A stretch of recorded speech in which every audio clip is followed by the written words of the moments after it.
The heart-wrenching loss of my firstborn on the labor bed. A loss a parent should never experience. It was a Monday morning, the kind of day where the Texas sun was already beating down hard by 7 a.m. The sky was cloudless, a piercing blue. But that morning, nothing about the brightness felt right. My wife, Claire, and I had driven to the hospital in Houston, just like we had 100 times before. We had spent months preparing for this day. Our first child, a boy, due to arrive any minute. I remember how nervous I was as we walked into the labor ward. The automatic doors swished open, and the antiseptic smell of the hospital hit me. The fluorescent lights above buzzed in a monotonous hum that echoed off the tile floors. The place was sterile, too clean almost. It felt like everything in this building was too controlled, too precise, and I hated it. I had always thought hospitals were strange, intimidating places, but I never imagined they could be this alien. We had been through all the classes, the breathing exercises, the doctor visits. Claire's belly was big, swollen with the weight of our baby. I had been proud, excited even, but as we entered the maternity ward, the excitement shifted into something darker. I could feel the tension rising in the air. There was something in the way Claire was holding my hand, something in her eyes. I couldn't place it, but it scared me. We met Dr. Miller, our obstetrician, a tall woman with blonde hair, pulled back into a neat ponytail. She was the picture of professionalism, but I could see in the tightness of her shoulders, the way she held her clipboard like a shield, that she was feeling the same unease I was.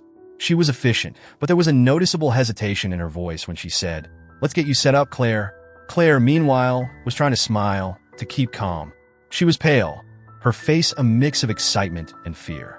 Her brown eyes were wide, darting around the room, trying to focus on anything but the pain she was already in. Her long brown hair was tangled in a messy ponytail, and she had the faintest sheen of sweat on her forehead.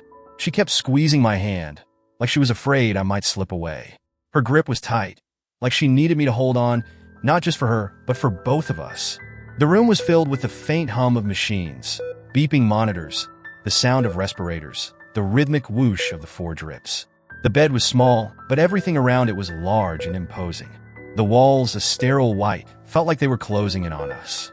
In the corner of the room was a tray of medical tools, needles, syringes, a strange mix of shiny stainless steel.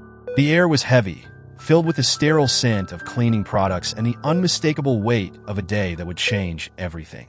I remember looking out the window for a second, hoping to see something familiar, a glimpse of the world outside to remind me that life was still happening. But all I could see was a blur of traffic on the highway, the vehicles speeding by, just as they had been the day before. Life moved on outside, but inside that room, time felt like it had stopped. I turned back to Claire, my heart pounding in my chest. She was breathing heavier now, her face scrunching in pain with every contraction. I hated seeing her like this. I hated the helplessness that gnawed at me. I wanted to take it all away, to make it stop, but I couldn't. The nurses were moving around us like they had done this 1,000 times. There was Carla, a middle-aged black woman with short, cropped hair and a thick Texas accent, moving with a calm efficiency. She looked me in the eye as she adjusted the monitor on Claire's stomach, her face a mask of professionalism, but I could see the worry hidden in her eyes. "We're doing everything we can, Lewis," Carla said. Her voice was warm, but I could hear the edge of uncertainty in her words. It wasn't the kind of reassurance that made me feel better. It was the kind that made me feel like something was terribly wrong, but no one wanted to say it out loud. The hours passed in a blur of beeps, hissing machines, and the rhythm of Claire's heavy breathing. My mind was spinning. Every time the pain seemed to subside for Claire, it would come back worse than before. Her cries echoed in my chest, and I couldn't help but feel like I was failing her. I tried to hold it together, but I could see the frustration in the eyes of the nurses and doctors. The fear. The way they exchanged glances when they thought we weren't looking. The atmosphere in the room shifted again, this time darker. Dr. Miller's expression changed. She was no longer the calm, confident doctor I'd come to trust. Her brows furrowed as she checked Claire's vitals, and I saw her exchange a quick glance with Carla. I wanted to ask what was happening, but I was terrified of the answer. The words wouldn't come. Then the crash came. The alarms. The rushed whispers. The frantic movements of the nurses. Claire's body started to convulse with pain, and the air around us became thick with panic. My heart skipped a beat. The room was suddenly chaotic. Doctors moving faster. Nurses barking orders. I couldn't focus on anything but Claire's face.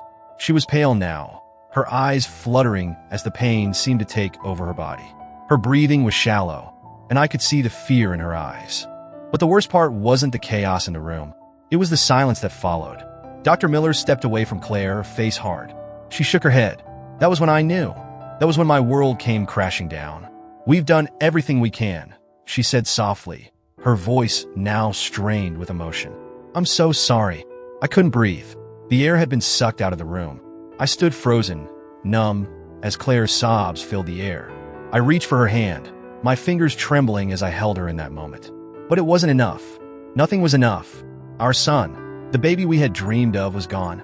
Claire was whisked away to recovery, and I was left alone, standing in that sterile room, feeling like I had just watched my entire life shatter before my eyes. I couldn't think, couldn't speak. My legs gave way, and I collapsed into a chair beside the bed, my head in my hands. The weight of it all crushed me. How could this happen? How could we be here, alone in this sterile room, with nothing but the empty, aching silence that seemed to stretch on forever? The nurses and doctors, despite their professionalism, couldn't hide the sorrow in their eyes. They were kind, but their faces were a mask of pity. I didn't want pity. I didn't want anyone's sympathy. I wanted my son. I wanted to go back to the morning when we had everything ahead of us. I could hear Claire crying in the recovery room. Her mother had arrived by then, her face pale, her eyes wide with confusion and grief.